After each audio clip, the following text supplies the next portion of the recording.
Hey, fellow freaksters, it's Tim from the Moratorium. Just here to remind you that if you enjoy what you hear, please like, share, and subscribe, then rinse and repeat. We're just a couple of small-town nerds trying to make sweet geek love to your ear holes, and we could use your support. Check out our website for movie reviews, links to social media, merch, movies, and more. You can find us at themoratorium.com. Now that that's out of the way, on with the shenanigans. Welcome to the Yarn Wall, a mini moratorium. I'm your host, Tim Kornman.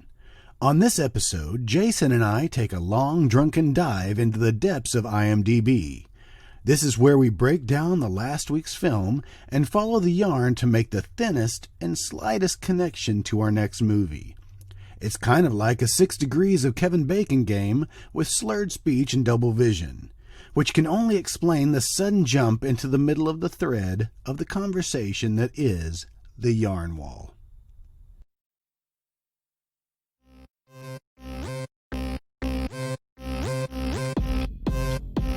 And there's Tom Atkins. There's so much skin. Yeah, booby. Third grade. That was a porno, wasn't it? Okay, I'm in. Who the fuck is Tom Everett Scott? He's the guy. Was he the one that was in American Werewolf in Paris? Yes. Is in That Thing You Do, and he kind of looks like, A serial killer? I just had it. He's somebody's doppelganger. He looks like, that guy who was in Lucky Number 11? Josh Hartnett. oh, yeah. That's what I thought. Maybe he kind of looked like Josh Hartnett, but He looks like the guy from Halloween 2 and Last Starfighter. What's his name? Lance Guest. Yeah, Lance Guest. He's like Lance Guest's twin. I don't know how often we have to bring up Lance Guest. Every episode. You want to go ahead and talk about The Burbs while we're at it? Yeah, I mean, Get that out of the way? yeah. Are you familiar with it? The movie, The Burbs? You got pamphlets or something you want to... Have you heard about our... I'm just a fan. Just a fan. I went down this weird path, and I can't wait to talk to you about this. Okay, good. No, check this out, though. Stacy Keach. Mm-hmm. All right. Handsome man. He's got like 215 credits. Been around for quite some time. Mm-hmm. He was Titus's dad. Remember that? Who? Titus. Oh, yes. Yes. Titus. I love that show. Yeah, that's good. And what happened to him after that show?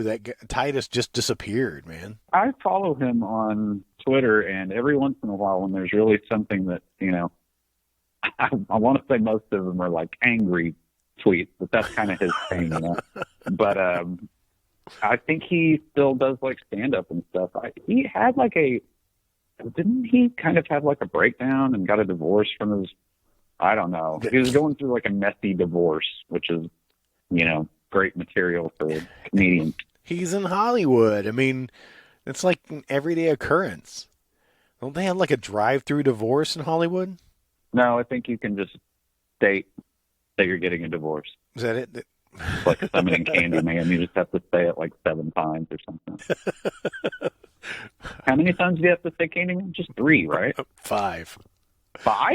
Yeah, Bloody Mary was 3. I wonder how they settled on 5 as the number. Because by the 5th one, you're like, ugh. I mean, Beetlejuice was 3. Come on. Yeah. We need to go through and watch all of those movies where you have to chant something and see if there's a consensus on how many times you have to do the repetition of it. I'm serious.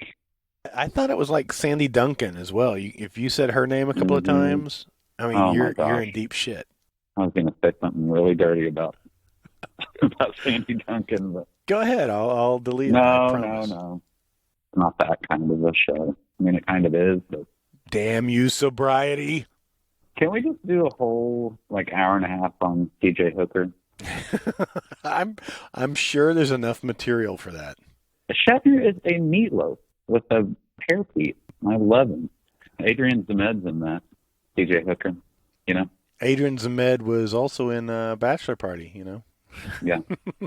Is that your, like, memento, like I do with the verbs? Like, I could go you back. talk about Adrian Zemed, or Bachelor Party, every episode. And they both have Tom Hanks, so do you see a connection somewhere? Yeah. Yeah. All right, so welcome to the Yarn Wall. Oh, God. Were we just in a flashback? Oh, yeah. Doodaloo, doodaloo, A doodaloo. flash forward? I'm your host, Tim Cornman. Is that a robot voice? No, that was my singing voice. Oh. Don't do that again. I am your host, Tim Cornman. No. No, that's even worse. I beg of you, please. And with me, as always, is... I'm Jason Walker. There you go. Just flipping through PJ Hooker's scene on IMDb. His underdrawers. Wonder why they settled on the name Hooker. Hooker. Because Edmundo Boca was taken. Yeah. Edmundo Boca. I just wanted to say that Stacy Keach has had an odd career. I mean, he's an odd-looking guy. He's done some weird things. But something I didn't know, back in 1976, he played Lou Ford in The Killer Inside Me. Okay. Okay, The Killer Inside Me is a book by Jim Thompson. All right, and it was remade into a movie of the same title, The Killer Inside Me, with Ben Affleck's little brother. Casey. Right. And which I did not care for the movie. I mean, it's kind of brutal. Yeah, there's some cool scenes, but I don't know. But I thought it was weird because I didn't realize that, one, it was a remake. Okay. And now I'm kind of interested to see Stacy Keach's play on that. Yeah. So that book's that old? I guess so. It was 1976 when Stacy Keach was playing that character. Jim Thompson, he only had a handful of things, it looks like. Did he write The Getaway? Yeah, he wrote the novel for The Getaway. You remember The Getaway. If you want to go Steve McQueen, Ally McGraw, or... Yeah, Steve McQueen. Or the remake in 1994 with Alec Baldwin and Kim Basinger. Michael Madsen was in it. Yeah, and so was James Woods. David Morse was also in that. I wouldn't mind going down a deep dive on David Morse. That sounds pretty dirty when I say it that way. But a deep dive down David Morse. Like down there. This week on Deep Dive on David Morse. Did you see the cover for the old movie Killer Inside Me? Yes. It's crazy. Yeah. The reason why I brought up this Killer Inside Me is because I clicked on Don Stroud for some reason. Don Stroud, he actually played Father Bolin in the Amityville Horror, the original Amityville Horror. He was really Sheriff Bill Sharp in Django Unchained. Yeah. But I clicked on the Rollerblade 7. Okay. I don't know why I clicked on this. I watched the trailer for it. It looks absolutely horrible. Okay. I mean, it looks like it was filmed with an iPhone 3. I mean, it's horrible sound, horrible picture. It's a samurai movie that has Frank Stallone, Karen Black, Joe Estevez, Rhonda Shear. Oh, man. I'm like, what the shit? And actually, Frank Stallone plays the Black Knight. What? But this thing looks horrible. What are you even talking about? Exactly. But I guess the director, Donald G. Jackson, he wrote several of these movies, it looks like. It looks like there was Rollerblade, 1986, The Legend of Rollerblade, 1992, Rollerblade 7 in 1991, The Return of the Rollerblade 7 in 1993, which had, Joe Estevez, Karen Black, Frank Stallone, and Rhonda Shear. They all came back for the sequel. Did they ever leave? I imagine those people live together, don't they? They just like share rent on a place together. That's just crazy. That's why they haven't worked, because they all get hired or none of them at all. Mm-hmm. Scott Shaw was the main character, and he's got credits such as Samurai Vampire Bikers. Okay, stop.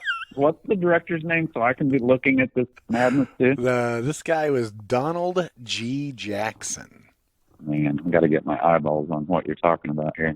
Return of the Rollerblade 7. Okay. Okay.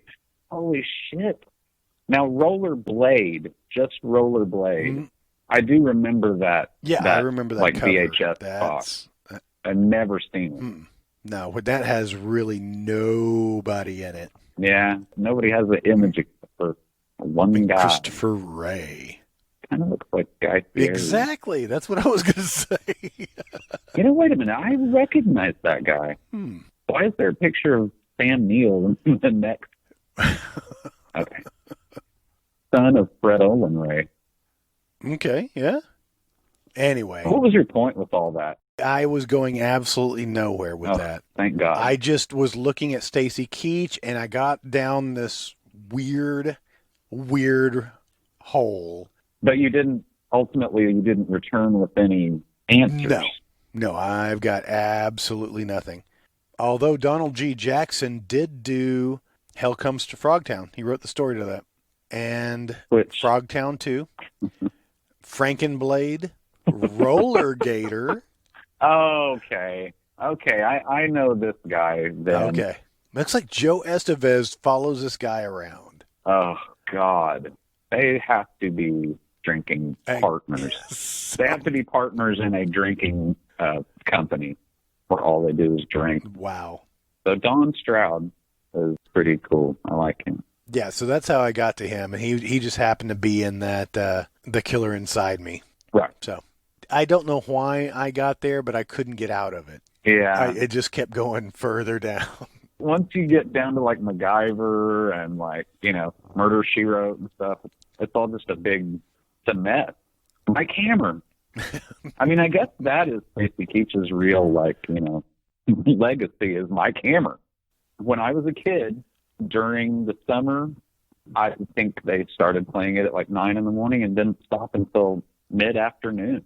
Kind of like in the heat of the night, Mm-hmm. Like that's been on it was for always on. Just forever.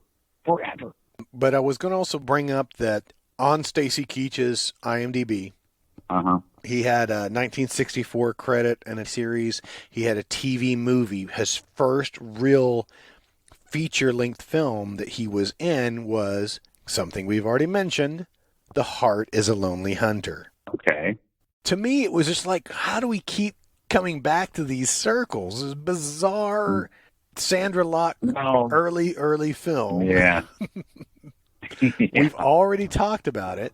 How did we miss Stacy Keach being in this? I have no idea. I don't know. Because he's way down on the bottom. Anyway. Yeah, he's probably, he was a teenager when that was? No, I don't know. We had to add it up. 68. When was Stacy Keach born? It couldn't have been that old. I thought he was born in 41. No. So 68, he was 27. God, I'm almost curious just to check it out to see what he looked like. Yeah. But you keep on talking about him like he's the Elephant Man. He's really he had a hair lip. Can we stop talking about this? Well, welcome to the Yarn Wall. Let's start over. Okay, so wait a minute. Don Stroud is the drummer for the Crickets in the Buddy Holly story. Interesting. What do you think about that? Yeah. I'm sorry, why were we talking about Don Stroud previously? Just because he was in with Stacy Keach and The Killer Inside Me. Well, not this time. I mean, we've brought him up before. Oh, my God. He was in The Powers of Matthew Starr, saw that. Which it has to do with what I was, Oh, is that where you're going today? Yeah. Which had everybody in it at one time? Yeah.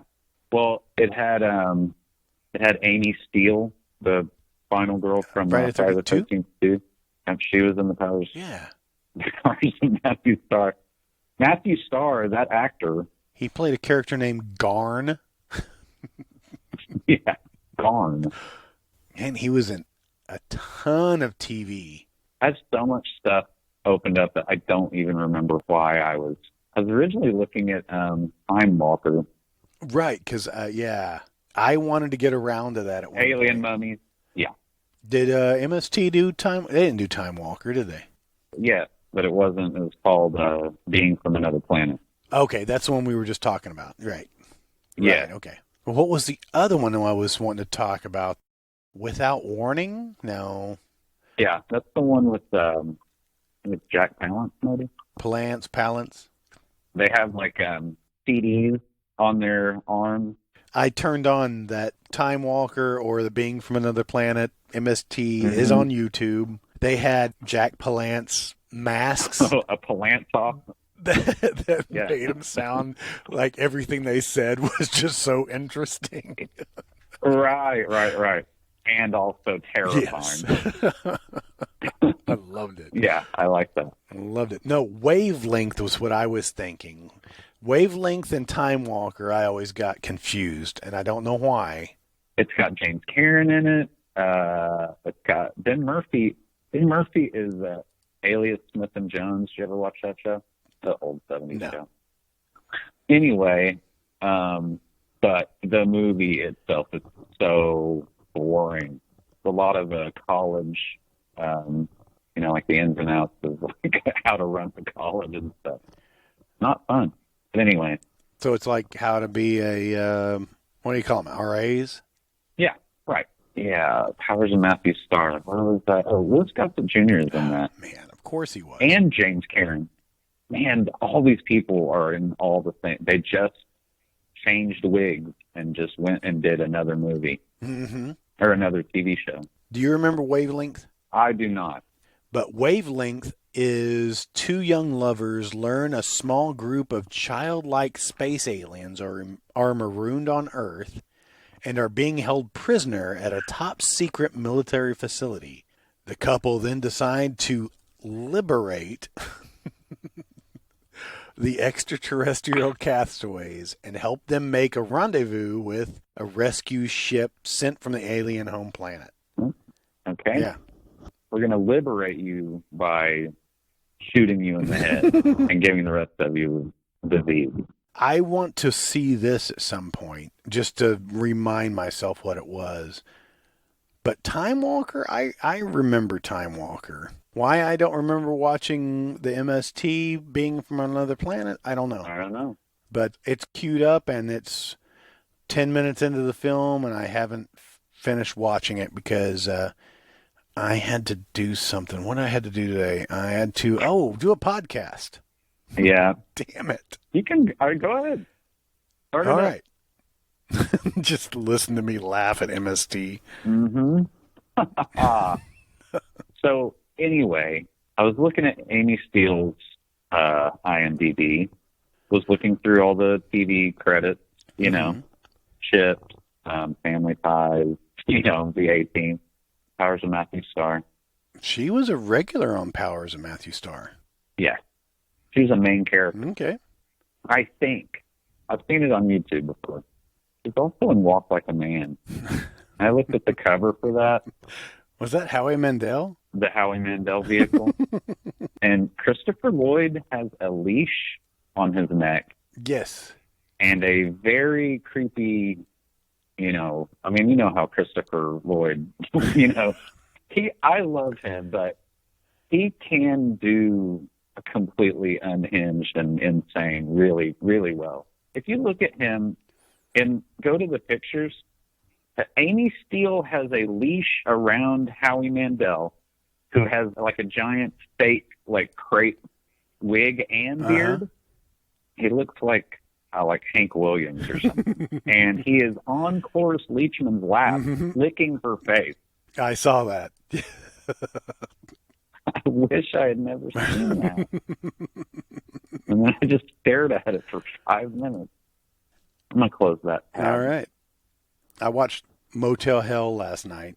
Mm-hmm. And I need to watch that again. I didn't. One of the guys, he's like a hippie guy or whatever, it's buried. He has the worst fake beard on. That can be distracting. It's very distracting.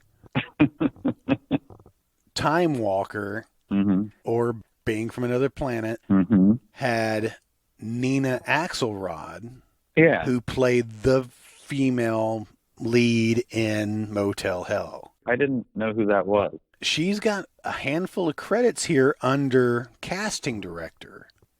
So she was a casting director for Made to Order, Dudes, cool.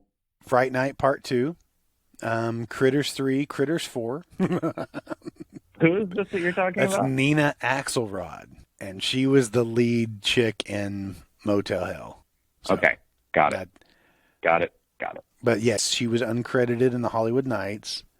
Okay. And that was directly before Motel Hell. Then she did, Fantasy Island, Chips. Right. But she was in Time Walker. Love Boat. She was in Brainstorm. And she was a waitress in Cobra. Interesting. I think that was their best work. Waitress in Cobra. The way you serve those mashed potatoes. I do like the mummy with the crystal glowing in his chest. That's pretty cool looking. I'm going to finish watching that tonight.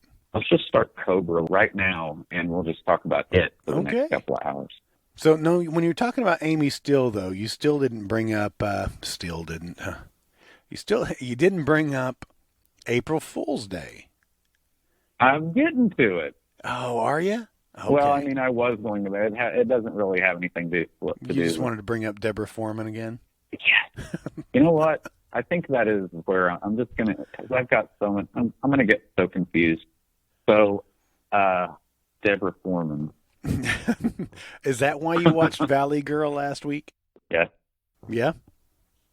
No, really what it is she's in a movie called My Chauffeur, and I just watched that movie over and over and over again. We've talked about this, and I don't think I've ever seen it, and I've got to get around to it. Oh, you got to see it.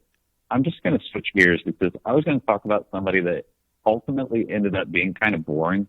And they were in a lot of stuff, but then they're just not very so I kind of gave up halfway through. And I'm just going to stop here to talk about Clayton Rohner. Is that how you pronounce his name? I don't know. I've never heard of that name in my life. Rohner. Rohner. Clayton Rohner. And it seemed like he was in a shit ton of stuff when I was growing up, He was in just one of the guys, he's the guy that, she kind of falls in love with him, but she's a dude, Oh, he was in April Fool's Day. That's how you got to him? He played Chaz. I want to see a picture of him playing Chaz, because now he's all, silver fox, white beard and shit. Yeah, he does look, he has a wide face. But, anyway, he's just been in a bunch of movies throughout the years that I think I like all of them, He's in Modern Girls. I haven't seen that in a long time, but I remember liking it.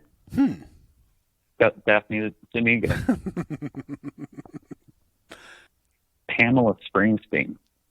As in Bruce Springsteen's daughter? Yeah. So is this your deep dive guy? Yeah, I think it is. Because he's just been in a bunch of really interesting movies, from my childhood. And not my childhood. Not like... I guess everybody who was alive in that time, right? Yeah. So Modern Girls reads, a pair of women decide to prank their roommate's nerdy blind date after she stands him up, but end up developing a friendship with him after their practical joke sends him on an all-night odyssey through the 1980s club scene. Daphne Zuniga, Virginia Madsen, Cynthia Gibb, Rick Overton. Yeah, Rick Overton. I like him. He pops up everywhere, too. Holy shit. I'm going to connect to him, too, here in a minute. What do you mean? Just roughly connect to him. Because my guy is just bizarre, too, but Where did you come up with this guy, though? I mean, just because of I mean, April Fool's Day, you're like, oh yeah, Chaz. yeah. I mean, he's also in The Relic. He's one of the cops in The Relic. Okay. You know, do you like that movie?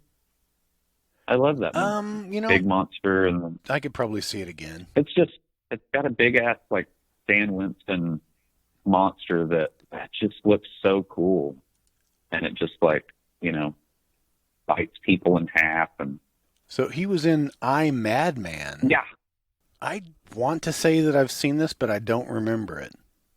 Well, I, Madman reads, a bookshop clerk finds an insane and murderous doctor from one of the store's horror novel has come to life. It's got the girl from The Wall in it, I think.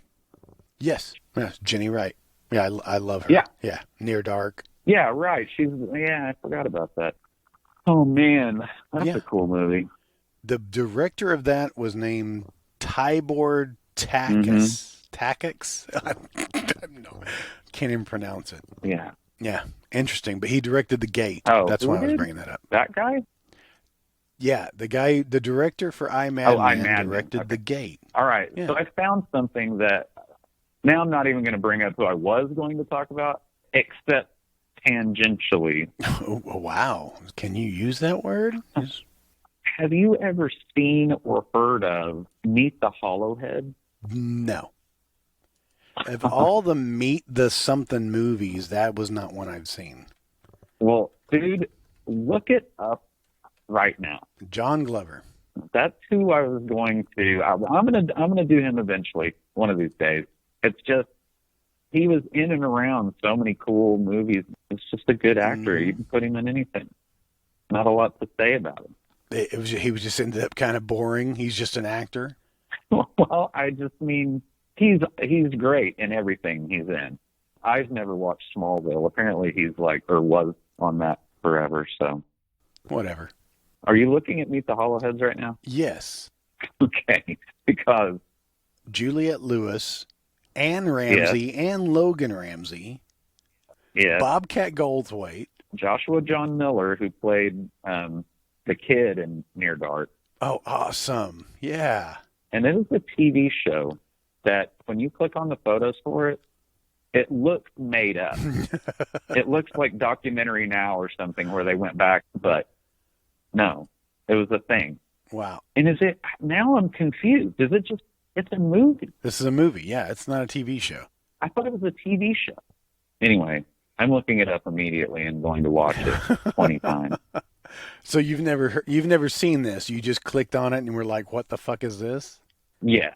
Oh, it even comes right out and says it. It says they make the Married with Children gang with fame. Okay. So anyway, I just didn't want to be the only person that had ever seen that. So you put me on it. Thanks. So Clayton Rohner, it says in his trivia that he was once engaged to Mia Sara. Wow. Yeah. You blew it. Hey, weren't we talking not too long ago about the Tales from the Crypt where the guy crams Q-tips into his ears? Yes, yes, we were. And squirting salve on these 10-inch long Q-tips and jabbing them into his ears. He's in that show too. His name's Lee Ehrenberg. Interesting. I just saw that episode of Tales from the Crypt. He's in that. A weird-looking man. Do you know who Alan Fudge is off the top of your head? We brought him up just the other day. Really? Yeah, the other episode. The other day. All the episodes run together, so I can't tell when because I'm always editing on something. Mm-hmm. John Glover was also in The Mouth of Madness as the hospital director, Yes, I saw that. He was awesome in that. He can look really crazy. He's got wild hair, or kind of this big wavy hair. Always. And when he comes at straight back in The Mouth of Madness, he looks great. I love that movie so much. Do you ever wish that we would watch good movies for this? I wouldn't say that we watch bad movies. What if every once in a while we just watch The Burbs? The Burbs or The Burbs. probably why I brought up Alan Fudge before, because he was in Are You in the House Alone? Because I keep bringing up the movies. Babysitter. Yeah, the babysitter on the phone. And that one we talked about because it was Kathleen Beller, who was the girl in Sword and the Sorcerer, had Blythe Danner and Dennis Quaid and Scott Columbine. But Alan Fudge is in there too. And I remember mentioning him, not that I knew who he was, just because I wanted to say Alan Fudge. I think I'm thinking of the Candid Camera guy. That's Alan Funtz. Very good. Man, you pulled that out. I'm sure he's dead. Oh, man. He died while filming Candid Camera. There was just a camera pointed at his lifeless body for hours. But yeah, Alan Fudge has been in every TV show ever. Yeah. Yeah, some of these are really amazing when you just like scroll and scroll and scroll and scroll. It just, it keeps going on and on. I like Ben Murphy, I guess. Ben Murphy? He's the laid-back professor in Being from Another Planet. That's who, he was in Marcus Welby. Mm-hmm. And he was on Alias Smith and Jones. He was in a ton of episodes of The Love Boat. That set where they just kind of come out onto the, there's just a railing right there, Mm-hmm. That's just one little set. I'm sure. They, Isaac's got his bar, and any actor who is in a studio near where that filmed, they're like obligated to go by and just kind of do a walk on, and it wasn't like it was a recurring character. It was. No, you're never going to see those people again. Just like you said, here's a pipe and a hat. There you go. Yeah, yeah. They could knock out 3 or 4 of those in a day. Very interesting. Closing out on Don Stroud. I like that.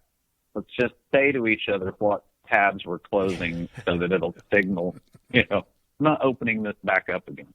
But Lee Ehrenberg, the only thing I know about him is that he was in RoboCop 3. He's kind of like the pawnbroker in The Crow. What is that guy's name? Right, we talked about him. Brother Seamus.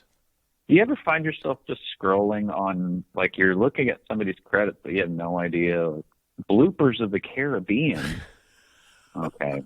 I'm closing out because he's odd looking, kind of odd looking guy. Silk stockings. Johnny Skidmark. I gotta see what that is. Oh my God. It's not meant to be funny. It's deadly serious. Peter Gallagher, Francis McDormand, and John Lithgow. I'd watch that. Johnny Skidmark.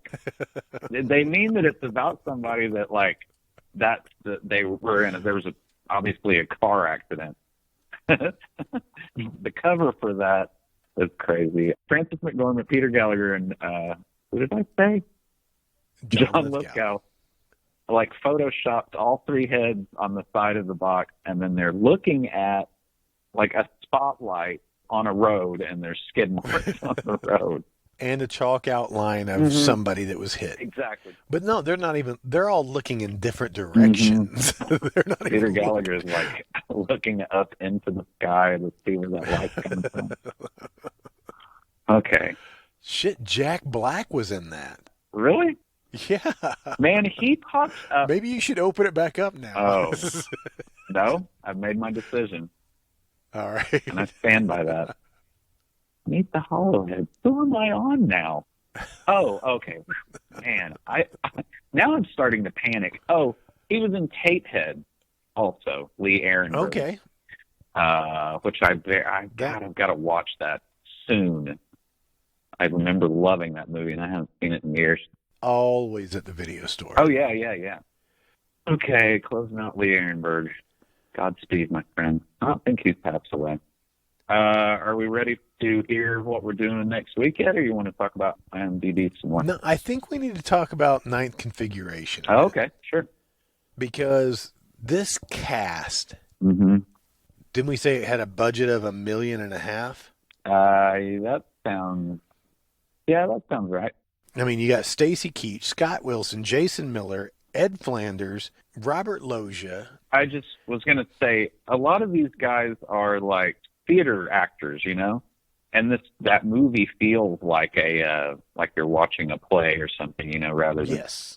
It could have been a play at one time. Could have been. Wish somebody would look that up, but moving on. Now I'm looking at, wanted to talk more about Alejandro Rey. Well, man, how did you do that?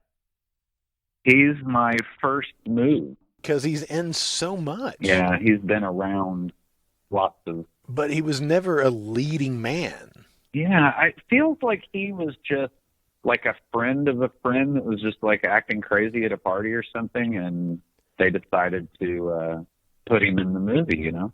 When I was watching Motel Hell last night, there's a character that shows up with the blonde bimbo, and they're trying to, they're swingers. Right. And it was like that guy who was not Alejandro Rey was trying to play that character from TerrorVision. Yeah. Does the timeline match up? Like he was just blatantly robbing his character. So TerrorVision was 86. Yeah. And Motel Hell was... came out before that. I'm sure it came out before that. Yeah. Motel Hell was 1980. Yeah. Did you enjoy it? I haven't seen it in a long time. It was fun. It was, yeah. I couldn't tell you who the farmer and his wife are off the top of my head. It's Roy Calhoun and Nancy Parsons. So Roy Calhoun, I guess he was well known. I mean, he had done a ton of TV show back in the day. They hold him in high regards. But, it was nothing that really, really stood out for me because it was a lot of old Westerns type thing. So Nancy Parsons was Beulah Ballbreaker. Yeah, gotcha. Now it all takes you back. Yeah. But she was also in Smokey Bites the Dust, which also starred the guy I just said. Oh, man, you lost it. You completely lost it. Yes, exactly. I lost it. And I wasn't even, I was having trouble following you. I was like, okay, don't ask me because I don't know. Well, maybe I was wrong because there was a bunch of Smokey movies. Now, these were... Okay. Well, that's what confused. I was like, oh. It wasn't Smokey and the Bandit. Okay, because that's what I thought. Yeah, no, it was Smokey Bites the Dust and Smokey... How was that? Exactly. Maybe this guy wasn't in it. This is Rory. I hate that name. R-O-R-Y. I know. Rory. As if Roy wasn't hard enough to say. You got to put another R in there. Oh, he was in Avenging Angel. Remember the Angel movies? Yeah. No, you don't remember that? The hooker, she was a school kid by day, hooker by night. Oh, yes. Yeah. He would have been the old cowboy guy that hung out with her. Kit Carson. Okay. Anyway. Rory. I recognize him. But maybe that's what it was. He was with Smokey and the Judge and not the one I was just looking at, Smokey Bites the Dust. Okay, I'm with you now. This is Nancy Parsons, Beulah Ballbreaker, Smokey Bites the Dust, which had William Forsythe and Dick Miller in it. Yeah. And this is from 1981. I was like, interesting.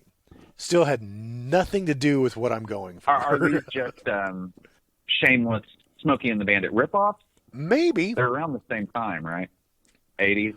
The description on IMDb for Smokey Bites the Dust is, this movie follows the rivalry between a small-town southern sheriff and a small-town teenage thief who steals cars and destroys them with the sheriff's daughter by his side. What does that mean? Destroys them? Destroys them. So he's just stealing cars and just jumping out at the last minute and they go over a cliff or something? Maybe so. And there's a picture here, and I swear that's a Fiero. Man. And this is Jimmy McNichol. Have you ever seen them put the word rumored by a name in a cast? Yes. That's weird. Yes. That's a weird way to put that. So Jimmy McNichol, who was in this movie, was Kristen McNichol's sister. Or brother. God damn. What movie are we talking about? This is Smokey Bites the Dust, starring Jimmy McNichol. Jimmy McNichol is Christy McNichol's brother. And he was also in Night Warning or Butcher Baker Nightmare Maker. What the hell is that? Do you remember talking about this? Vaguely, because it had Julia Duffy in it. Oh. Yeah, you brought her up. Yeah. Yeah, but that was just because of Newhart. Exactly. It was in one of your connections. But it also had Bill Paxton and Bo Svensson in it. Cool. I love both of those guys. She's in a movie with Stacey Keach. Did you already say that? That had nothing to do with my guys. I wanted to look at Alejandro Rey and just got off on Motel Hell for some reason. These were the whole threads that I was going down that meant absolutely nothing, especially if you're talking about the guy that I wanted to highlight today. Yeah. He's a well-known actor who's been in everything. Okay. Stephen Tobolowsky. Oh, yeah. Needle-Nose Ned. Mm-hmm. Ned Ryerson. Mm-hmm. And he has been around for quite a while. He has 272 credits. Yeah. He has been busy. Yeah. He was in the Philadelphia Experiment. Cool. I love that movie. He was in Swing Shift. Wasn't that? Yeah, that was Goldie Hawn and Kurt Russell. Yeah. That was his third movie in 1984. So he didn't get an early start. But he has been around and been in the background or, not necessarily leading guy, but he's been in Spaceballs. Yeah. Mississippi Burning, Great Balls of Fire. Oh, man. Bird on a Wire, Mirror, Mirror. This was a horror movie I remember seeing back in the day that had Karen Black in it. Karen Black keeps popping up. They needed a slightly unhinged... I'm sorry. But he was also in Thelma and Louise. Yeah. Memoirs of Invisible Man. Oh, I guess I might just have to... I know we've talked about this before. Have you watched that recently? Not recently. I've been trying to get you to watch it. Yeah, we're like daring each other to watch it. He was also in Roadside Prophets. I sort of remember that. Oh, yeah, right. With John Doe from the band X. Yes. He guy's in a bunch of shit. Oh, he's the bartender in Roadhouse, right? Yes, he is. So Stephen Tobolowsky was also in Single White Female. Oh, man. I really remember him from Sneakers. That was a fun movie. Yeah. That was probably my favorite Robert Redford movie. I know, you're going to say, what? Out of Not the Electric Horseman? Right. I can honestly say, no, I do like a lot of his movies, I guess. I was thinking of the Sundance Kid, Butch Cassidy and Sundance Butch Kid. Cassidy. Good movie. Oh my God, Stephen Tobolowsky was in Welcome Home, Roxy Carmichael. Let's just stop right there. That's it. That's all you need. Yeah. He was in The Grifters. But he's done everything. I wonder where he played his first. As I'm designing women. I wonder when he played his first creepy guy. Has he always been a creepy guy? He can play that. It feels like that didn't happen until in the past, decade for him. But maybe he's always been creepy. But it wouldn't be my guy, my deep dive, if he didn't have some weird shit behind him. Yeah. All right? He was Alex in the Days and Nights of Molly Dodd. Okay, I'm done. There you go. Drop the mic. It says, Tobolowsky recorded 2 songs on an album of a Dallas garage band called the A New High. Stevie Ray Vaughan played lead guitar with him. It was Stevie's first studio recording in 1970. That's awesome. Interesting. What instrument did he play? The Jew's harp. Boing, boing, boing. He's got to be a bass guy, right? Or drum? It looks like it was corrected, so I don't know what the first line of that part says. He was the lead singer in the first band formed by guitar legend Stevie Ray Vaughan. It's a roundabout and they way went to to high school together in Dallas. But it says not true, please, changed to 1970. Yeah. Anyway, it was interesting. Yeah, gotcha. He was in Where the Day Takes You. Yes. Saw that a lot. Everybody was in that movie. Mm-hmm. Stephen Tobolowsky broke his neck in 5 places while horseback riding in Iceland underneath an active volcano. You didn't think it was going to get weird enough there. Okay, wait a minute. But wait, there's more. Is this off IMDb? This is off IMDb. Okay. Broke his neck in 5 places while horseback riding in Iceland underneath an active volcano after the wind picked him and his horse up off the ground and blew them off the road. He was required to wear a neck brace for 3.5 months and maintains that the experience has taught him to cherish life every day. Isn't that sweet? Wow. But this sounds like you made this up. Yeah, that sounds a little made I up. was horseback riding in Iceland underneath a volcano. And the wind was so... Actually, they gained the powers of flight. That doesn't add up. It was a winged horse. Oh, see, they should have said that at the very beginning. Yeah. I guess things like that probably do happen in Iceland, but nobody's there to, take a picture of it or anything. So, another bizarre thing, he has a form of ESP. Okay. Okay. That he calls hearing tones. Oh, man. While working with David Byrne on his film True Stories, he told Byrne about this gift, and he was inspired to write the song Radiohead about him. The band Radiohead took its name from this song. Okay. It's just bizarre. I mean, I guess.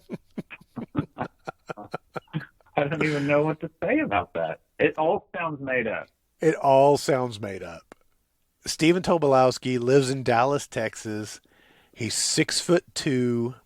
It says his trademark, he usually plays annoying businessmen types. Yeah. That the heroes or villains loathe to deal with. Yeah.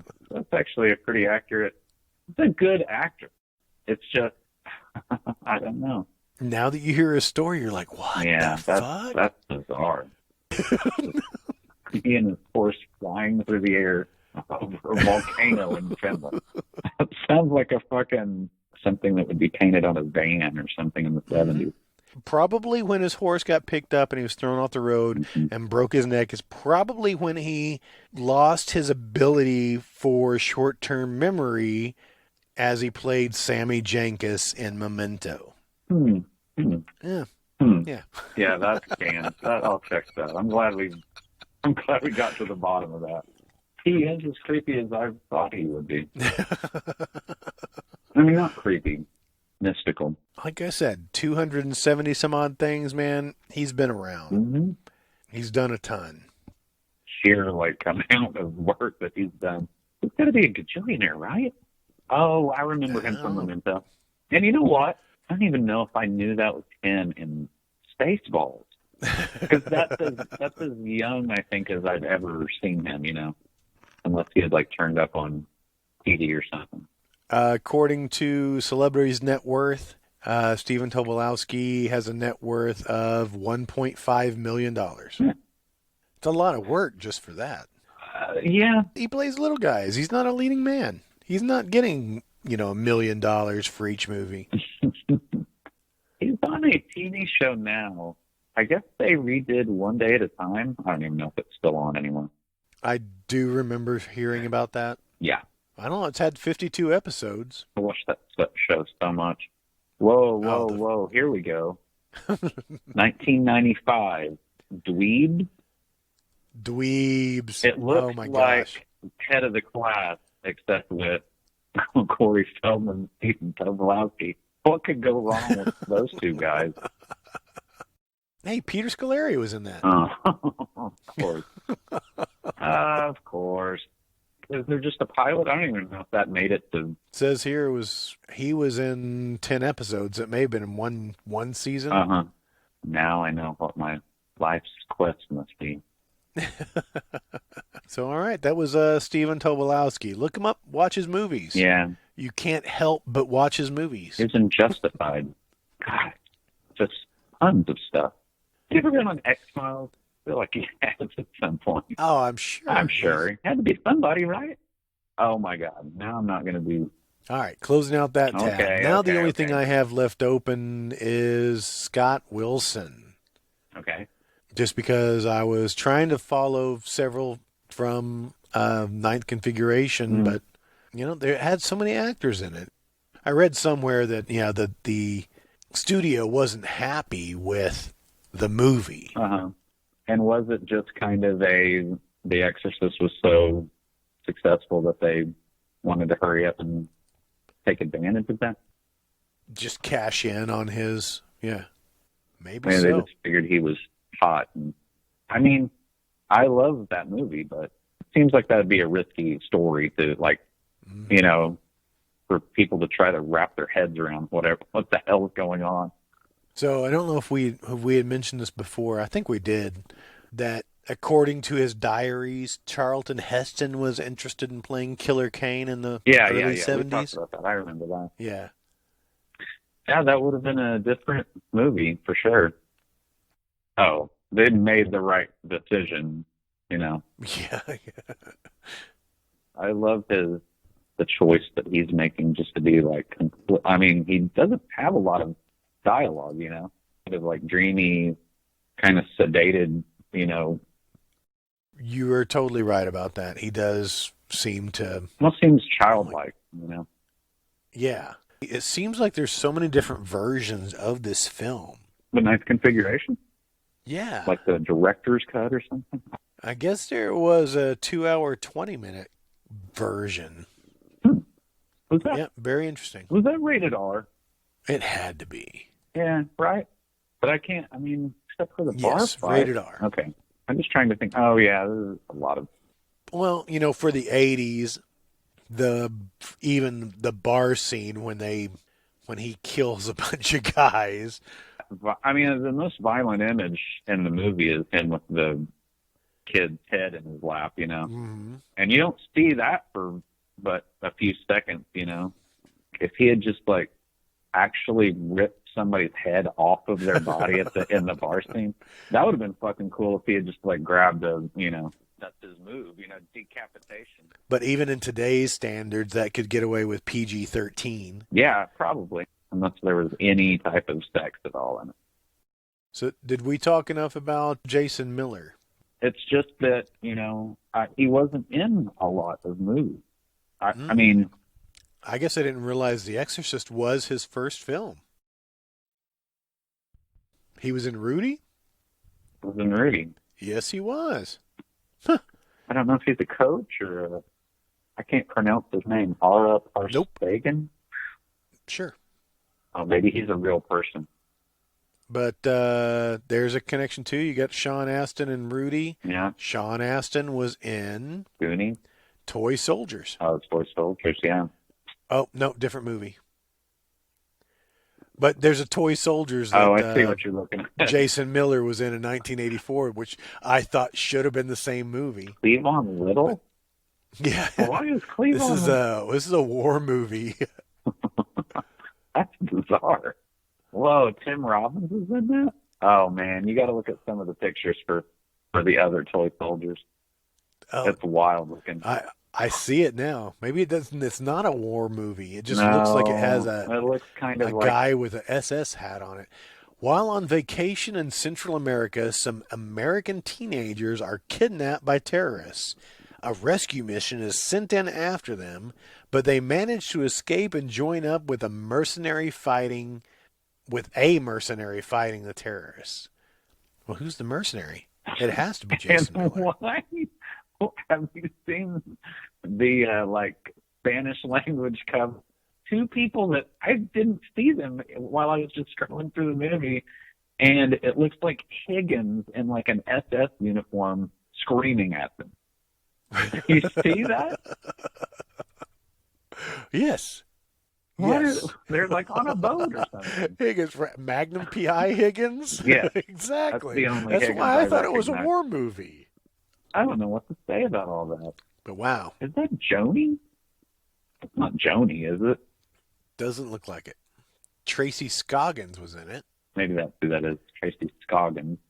Anyway, thanks for that. Wow. Yeah. Yeah. As I thought it was the other Toy soldiers. The other Toy Soldiers. That's right around the same time, is it not? When was Toy Soldiers? 81. Oh, 91. I'm sorry. 91. Was it 91? Mm-hmm. Are you serious? I've totally been lying to myself. Another Toy Soldiers in 2012.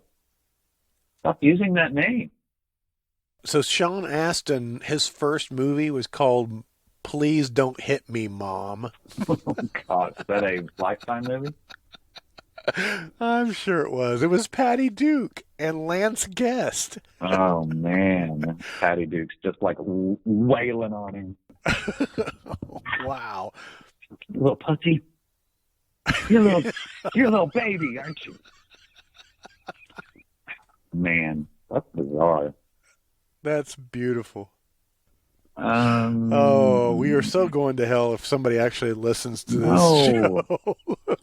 I think we're just getting everything out there. Let's talk about it. Let's start a dialogue. Yes. You know? Even if it's poor quality dialogue, let's get the dialogue Even going. if it ends in a fist fight, let's just get it started. You know? Everything that I clicked on Jason Miller's page, it's like a movie called The Devil's Advocate.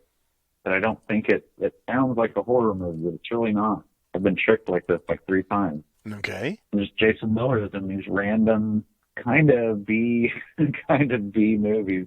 Oh no. Did he get typecast because of The Exorcist? Well, I think the movie that I'm looking at right now, I think he is playing a priest. God, he looks awful. It looks like when you bake a potato in the microwave instead of the oven because you don't have a lot of time, and it just kind of like wrinkles up and deflates. I'm sorry, dude, but... And that was The Devil's Advocate? No, that Small Kill is what I was looking at. Just one of his credits. That doesn't have any... It has Gary Berghoff in it. Oh, yeah, I'm sure I know who that is. Gary Berghoff actually directed Gary Berghoff is Radar from MASH. Oh, fuck. This is getting fucking weird. This is getting really weird. Ugh. Let's read it up. Small Kill. Children are being kidnapped and held for ransom. Okay. If the parents don't cooperate, the kids show up dead. We know what a fucking ransom is. An undercover cop gets involved in the case, and his investigation leads him to a connection between a banker and a fortune teller. Small Kill. That is... Wow. Don't tell me that Gary Berghoff is... No. Oh, he is playing Lady Esmeralda. Hey, I will tell you one thing. I'm looking right at him right now, and he has a tank top on in one scene of that. Gary Berghoff in the movie. He's in the movie. Yes, he directed it and he starred in it. And he's playing Lady Esmeralda. Should we report that? I think we are right now. It has a credit. It's Donna Monique. She plays Jasmine, the stripper hit woman. Oh, my God. You know what? All those years that I was watching Gary Berghoff on MASH, I was like, that guy has got some serious problems. Big time issue. Yeah. And nobody is treating it, Nobody's taking this seriously. Like, there's another body found behind, okay. I'm clicking off Jason Miller because it's depressing me. All right, next. I think. Hang on. Ugh, the best little girl in the world. He played Clay Orlovsky. Clay Orlovsky. Why would you give somebody just such a complicated name? Don't know. Don't care anymore. The only thing I'm left with is Time Walker. There's a college kid that looks like he's in his 30s, and his name's Kevin Brophy. Mm-hmm. And I don't know, I just clicked on him earlier, and I remember him. He's another one where his TV credits just, go down and down and down. But But wasn't he the trophy for bros? yes, Brophy. He invented the Brophy. Thank you, MST, for giving us laughs. Yeah, another random person. Mm-hmm. Whatever TV show I was just looking at, it's Hell Night. I love Hell Night. Yeah, I haven't seen that. It's got Linda Blair with kind of her boobs hanging out. Mm-hmm. And Matthew Starr himself. We've got to do a Don Dohler movie one of these days. I'll find the right one. You've brought him up before. Every time I see one of his movies, I mean, they're god-awful, but they do have something. There's something that makes them entertaining. Just to keep you entertained with this, Hell Night was written by Randy Feldman, who also wrote Tango and Cash. Interesting. Interesting. Little Randy. Does it mean anything? No. Is that Corey's estranged father? Is it? I don't know. What? How many people are named Feldman? Like 2? Either you are Marty or you're Corey. That's it. You're a Marty. You're a Corey. See you later. It's just the guy at the hospital naming babies.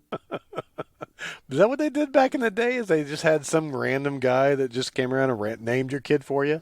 Now it's like a random name generator that would be like a program on your computer. Back then it was just a guy that had a bunch of names. That was before the book of baby names. I got it. Right, yeah. He was just the go-to guy. Yep. You know, he looks like a Marty. Yeah. But I think everybody looks like Marty. Good night. Are you ready yet? Sure. I just wanted to give Ninth Configuration the credit that it was due. Do our due diligence. It may have been the best movie that we have covered. Yeah, I'd have to agree. I think the quality was there. The acting probably was the best we'll ever see. There was a lot of acting. There was a lot going on. I will watch this movie again. Yeah, for sure. I mean, I've seen it a lot.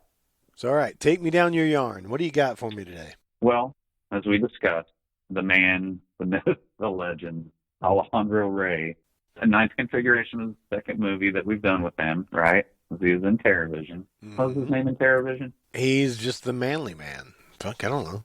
No, he had a name. He had a name? Huh. Spiro. Spyro. Spiro. Yeah. It was Spiro. Yeah. Right. He's Greek. Spyro. Fuck.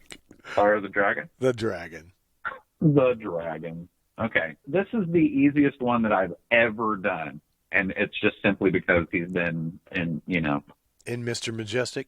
Yes, exactly. So that's where you're actually going? It was Mr. Majestic? No. Oh. I wish. We do need to do one of those like revenge movies. Mm-hmm. You know what we got here? Motherfucking Charlie Bronson. Yeah. Mr. Majestic. Can't do that one. But anyway, so like I said, this is really easy. So, can't remember his first name. Buechler.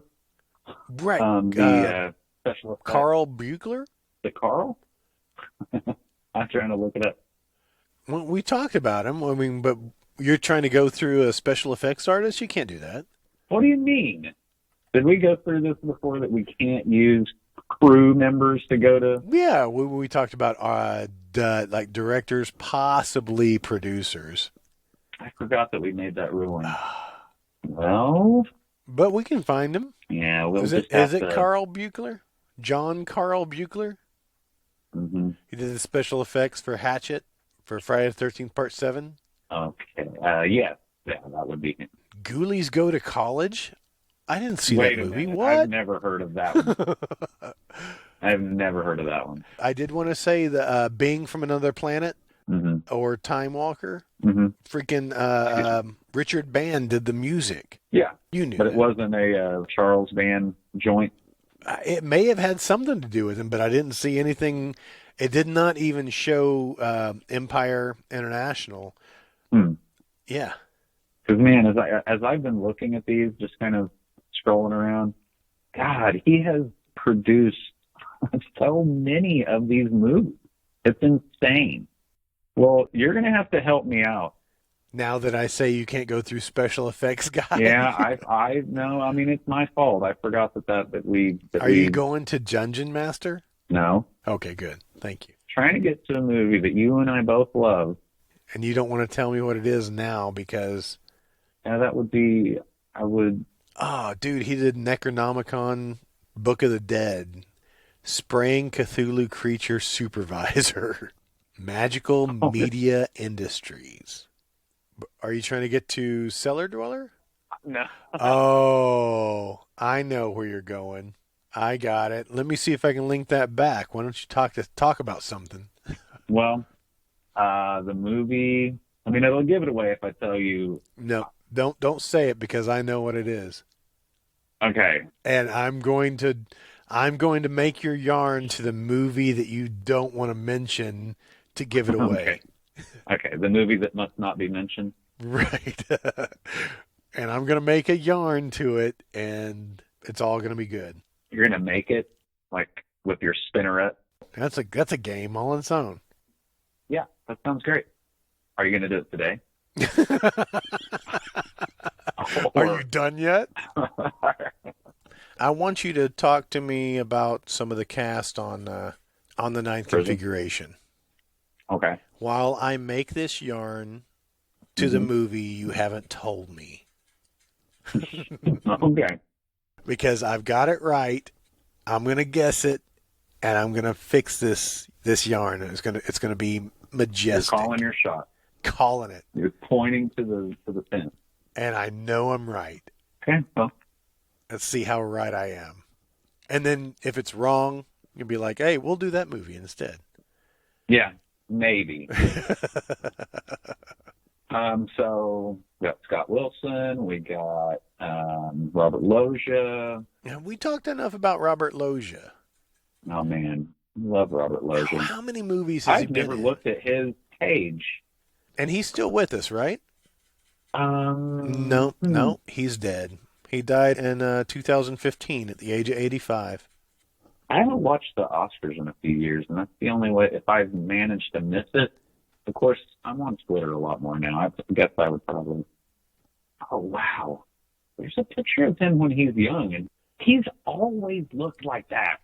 He's just always. Do you know what I mean?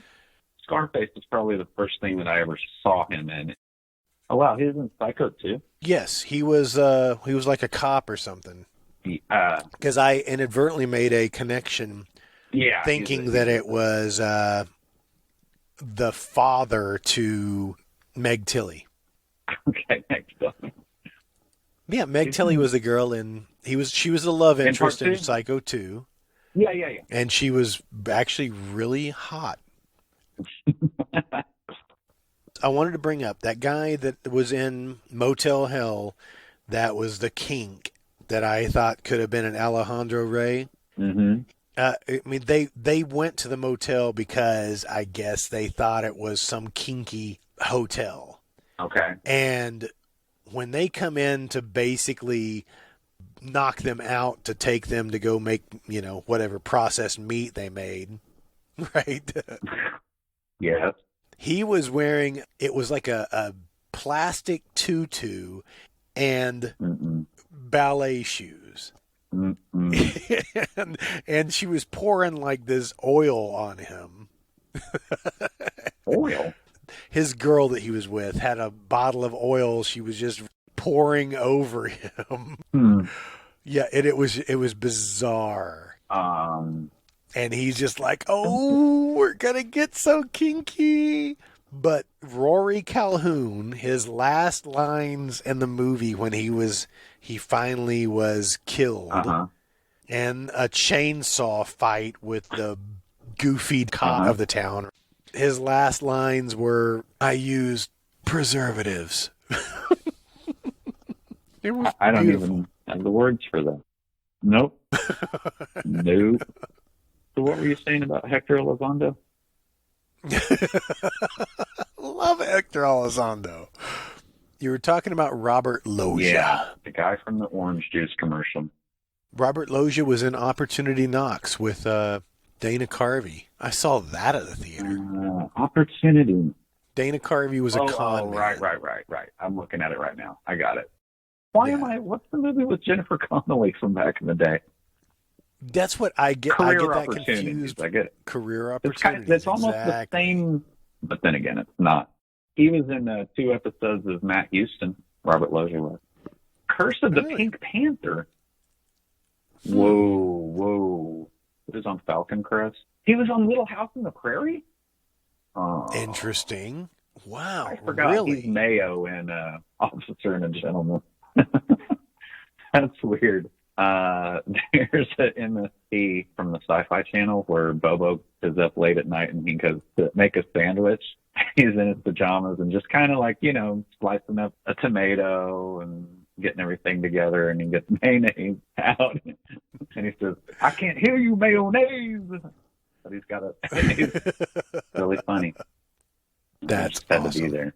He's on Starsky and Hutch, Hardy Boys, Nancy Drew, Revenge of the Pink. He's in all of the Pink Panther movies. Interesting. So was he the same No, character? this is a different name than on the other one. God, this goes on forever. How many movies was he in? I'm scrolling a lot. It just keeps going. 234 credits as an actor. Whoa. And how old is he now? He's got to be getting up there. He died. Okay, right. You I'm broke the sorry. news to me, and then you forgot.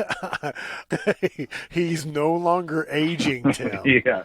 How old is he? Well, you mean in alive years, or do you want to add dead years too? And he was in Big. Oh man, he was in The Believers. Is this the one with Martin Sheen? Yep. That Believers? And Jimmy Smith. I want to see that movie again. Yeah, I just want to see that one scene. What, when the snakes? Somebody's face pops open and there's like spiders everywhere. Didn't Jimmy Smits have snakes in his stomach? Oh, yeah. Yeah. Robert Loggia was in The $6 Million Man, Bionic Woman, Policewoman. I mean, he was in TV in the 60s. You ever seen The Cat? Oh, my God. Holy shit. Robert Loggia is the cat. What? He's like a cat burglar. And THE, it means Thomas Hewitt Edward Cat. His name's What? Cat. Dude, just look at it. No, I don't want to now. No, it looks badass. He's got all of his hair. That is so freaking bizarre. Looks like he's going to throw a grappling hook at Martin Balsam or somebody. If you click through it, it's just got all these like big giant faces from the 60s. I need to find that. I would watch that in a heartbeat. And it keeps on going after that. Shit. Anyway, he's in one called Cop Hater. I guess that's just... Tell me how you really feel. He was a voice in Grand Theft Auto 3. Yes, I saw that. Grand Theft Auto 3, I think, was really Oh, man. I love that game. groundbreaking. That's what's so crazy when you play it now is like blocks. It looks like Minecraft does to me now. Oh, my gosh. I got totally lost for a second here. I got to get back to where I was. Oh, I know. I got it. Dude, doing a yarn is exhausting. Yeah. It really is. I mean, maybe we made the rules too strict. No, I've got this. I had it, and I think I backed up too much, and then I lost it again. Man, you really go through a process. I just look on IMDb and Everything makes sense, and then I say, no, you can't do that. yeah. Hey, he was in a TV movie called The Ferret. His name was Sam Valenti Sr. Steve Guttenberg is the star of The Ferret, I guess, maybe. Oh, brother, that sounds awful. Sandoval Bergman's in it. You know who that is? No. She's the chick in Conan, blonde, that kind of teams up with him. Okay. That's all I got. She's in something else, too. I think she's the bad guy in Red Sonja. Oh, and she's in Hell Comes to Frogtown. She's the main female character. Man, I miss Roddy Piper. How did he die? I don't remember. Do you know what the plot of Hell Comes to Frogtown is? Because it's insane. Read it off. Absolutely insane. After a worldwide nuclear war where 68% of the male population was wiped out and virile men becoming a rarity, Stan Hell, a scavenger and highly virile man, is assigned to help rescue a group of fertile women kidnapped by humanoid frogs. We got to do that movie. There's a bunch of crazy shit in that movie. There's a girl in there. I think you pronounce her name CEC. But I think you pronounce it like Czech or something. Okay. She's just been in not a lot of movies, but she's really kind of striking looking. Let's do Runaway. What was Runaway? Oh, that one with Tom Selleck and Gene Simmons is the bad guy. Oh, right. Yeah. The tracer bullets? Yeah. So they were just totally ripping off that cam shot of a bullet chasing down somebody, right? Right. Yeah. G.W. Bailey is in that too. Oh, of course he is. Who is Cynthia Rhodes? She's one of the girls at the camp, married to Richard Marx. The Richard Marx? Yes, the Richard Marx. Man, scrolling through a lot of mullets. Anne Marie Martin played Hooker at Bar. Who's she? Let's see if I recognize her. Nope. She's in Twister. She was the female lead in Sledgehammer! Exclamation point, the TV show. Did it have an exclamation point on it? Yeah. Yeah, you can do that. You know, I feel like you've talked about Antonio Fargas before. Oh, yeah. That's because he's in City Limits with John Stockwell. I think we saw him at Frightmare one year. Really? I almost don't want to say it out loud because I want to do it as a movie, but he was in Christine and My Science Project, which I absolutely loved that movie. Dennis Hopper is their like science teacher or physics teacher or something. The guy from Short Circuit's in it. What's his name? We talked about him. Fisher Stevens. Yeah, Fisher Stevens. He's in it. Got a skinny neck for a big head. Yeah, well, maybe. Yeah, he did. He did. Are you done yet? I think I'm getting there. Oh, I think I just made a complete circle again. God damn it. I hate it when I do that. Somewhere this movie is called Time Busters. I actually kind of like... No, My Science Project's pretty good. No, I think I got it. Maybe. Oh, man. Hold on. I thought I had it right there. Yes. The suspense is not that much. Richard Mauser's in that. How do you feel about that? I hate to say this, but he's a guy that if it turned out he was like killing Filipino men and putting them in like potted plants or something, it wouldn't surprise me. Give me one more actor in there from Ninth Configuration. Tom Atkins is in it. I ought to do a thing on him. Night of the Creeps, The Fog, Howling 3, and Lethal Weapon. That's all off the top. But he's in Maniac Cop, Equalizer, St. Elsewhere. Oh, yeah, he's in Escape from New York, too. A year after Ninth Configuration. He was just one of the guys with Lee Van Cleef. Have you ever seen The Fury?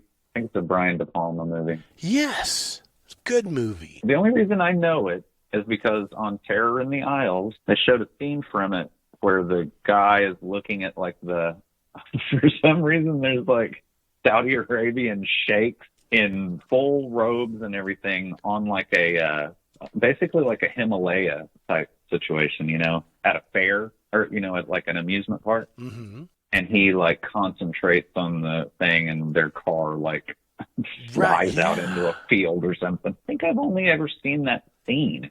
I've never actually watched the movie. All right. Are you ready for this? So, Robert Loggia was in Psycho 2. Yep. Right? And we just covered that because it had Meg Tilly, had a bunch of people. I had another yarn that went way all around this shit. Through like Jeff Goldblum somehow? It went into William Hurt somehow. Oh, okay. Same adjacent right, yeah. area. Yeah. Robert Loggia was in Psycho 2 with Anthony Perkins. Uh-huh. Anthony Perkins, he was always such a weird guy, wasn't he? I mean, did he always just play a creepazoid? I could not tell you what else he has been in besides the Psycho movies. Besides the Psycho movies. I just off the top of my head, I cannot think of another movie. I couldn't either. And that's why he doesn't necessarily pop up too much. I mean, he died in 1992. Okay. That was just at the age of 60. And yeah, that's what I thought it was, complication from AIDS. Oh, okay. I think I remembered that from way, way back in the day. But yeah, Anthony Perkins. He was in the black hole. So. Right. He got started in 1953, but has just been in some weird shit. And I don't know that I've seen half of these things before Psycho. But he was in a movie called Winter Kills. Winter Kills. Yeah. I know what you're talking about. Yeah, it's like a conspiracy theory type thing. A lone gunman killed President Timothy Keegan in 1960. 19 years later, a dying man confesses to being a real shooter hired to kill the man. So it's a real kind of a play on JFK, probably. Oh, yeah. Yeah, sure. All right, Winter Kills had Jeff Bridges in it. He was the lead man. Now, you can get Jeff Bridges to just about anything. Yeah, he could. Man, he's got good hair. Winter Kills has Joe Spinell. Does it really? Jeff Bridges was also in 8 Million Ways to Die. It had everybody in it. I don't remember it. It had Rosanna Arquette. It had... Do you have your sleeves rolled up? I do. Are you sweating? This is deep. All right. I know you know this movie. I need to see it again because I don't remember anything. I don't either. Andy Garcia's in it. There's a ton of people in it. 8 Million Ways to Die has Tiny Lister. What? Yes. Where? Exactly. It's down there. I see him. He's the nose guard. He's a football player or something. Tommy Tiny Lister. Yeah, you did it. Tiny Lister is in prison. Yeah. And that's where you wanted to go. But he's not in prison. He's in the movie Prison. Let's just make that clear. So just to show that I know you. Yeah, you did it. You cracked the code. You're good.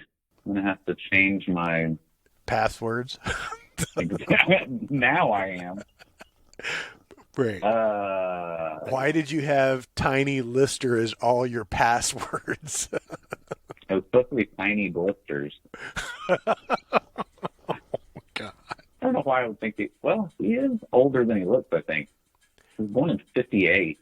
I thought he was dead, actually. Huh. Well, good. But Tiny Lister's 6'6". Yeah, dude. And doesn't he have a crazy eye? Yeah, he's got a fake eye, I think, or a wonky eye. Is it fake? The doctor said it was a wonky eye. But he's been in 218 things. God, that seems crazy. Man. He was in No Holds Barred. Right. Hulk Hogan. God. There's so many that... We could go on he's in Jackie Brown. He's fucking awesome. I don't think he even says much. The movie Prison, 1987. The spirit of a long-dead prisoner returns for revenge, haunting the prison's new governor. Prison's new governor? That's what I said. I mean, warden? Huh? He can't be the governor and the prison warden, can he? Oh, my God. I didn't realize Rennie Harlan directed this thing. Dude, look at the trivia for this movie.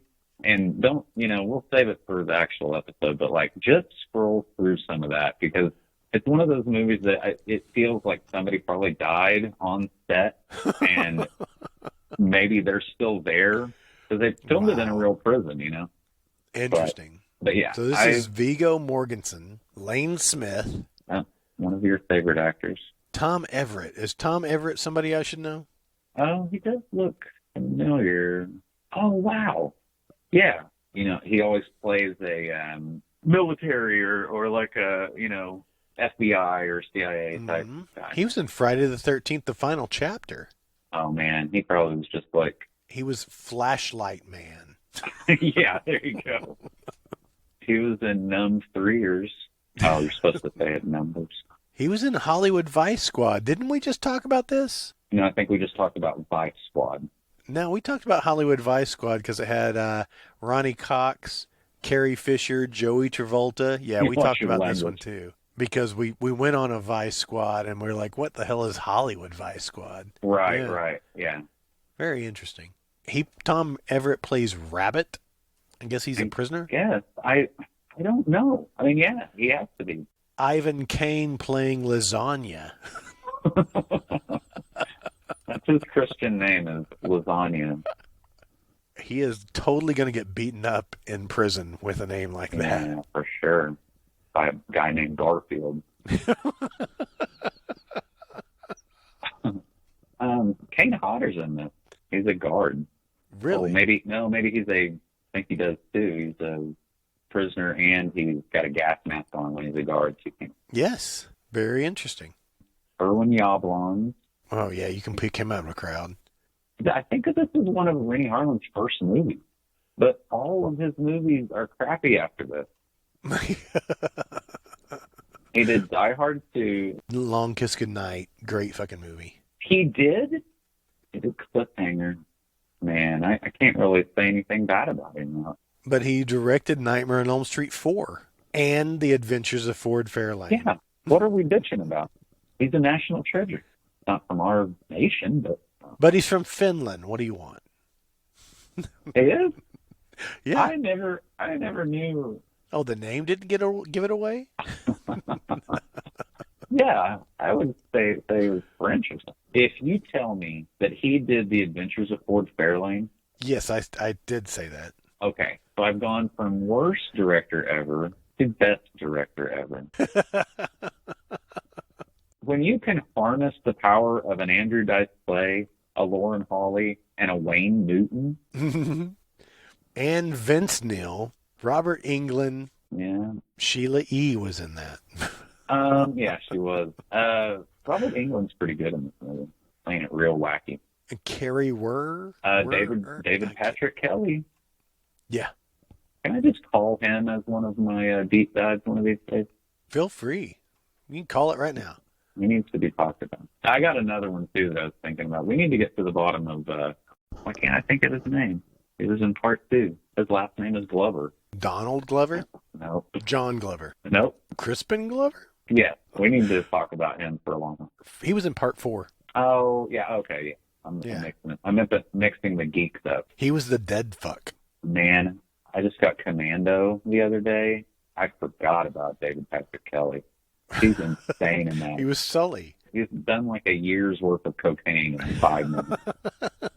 I loved him. He was on Twin Peaks. He was the guy's brother in Twin Peaks. Oh, he was in K-Pax, too. Anyway, did we do it? Have we done it? Are we done talking about Rennie Harlan? Yeah. He did House of the Dead, I think. House of the Dead? Maybe. I thought that was that weird, not Yuli Lommel. Yeah, maybe I'm getting my foreign guys mixed up. Yeah, foreign. I don't mean that in a bad way. They're just No. Before we made the comment that Foreigny was the tribute band for Foreigner. And I think we need to make a T-shirt about that. Did you leave it in on purpose? Oh, yeah. Maybe that's why we're not getting any listeners, any followers, because we totally alienated everybody. You're just talking about the same thing every time. Oh, Viggo Mortensen. So handsome. Sorry I had to freaking call your... I'm glad somebody was there to do it. Dude, I went through Tiny Lister being in Runaway Train with Danny Trejo. Oh. And okay. I also went from Danny Trejo being in Doppelganger with Drew Barrymore. Drew Barrymore was in Altered States.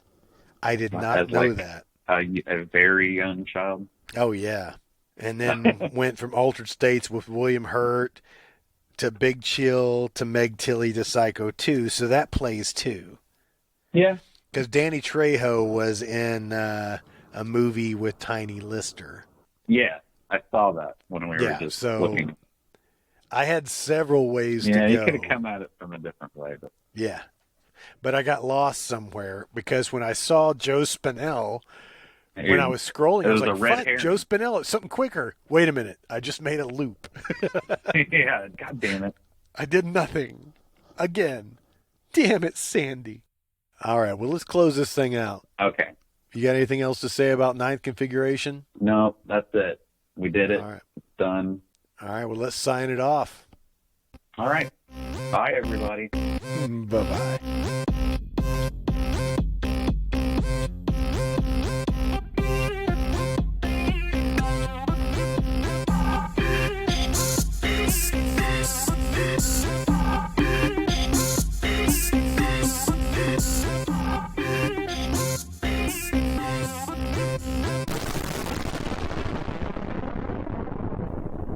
You've been listening to The Yarn Wall, an MT Cornfield production. Tune in next week for the 1987 convict ghost slasher Prison, starring Vigo. You can watch Prison for free on YouTube. Check out our new website for reviews, merch, and links to all of our episodes at themoratorium.com. Again, please like, share, and subscribe, then rinse and repeat. We appreciate your support. If you have any movie suggestions, or just want to tell us how much we really suck, you can contact us at moviemoratorium@gmail.com. Thanks for listening, and long live VHS. The Juice Harp. Boing, boing, boing.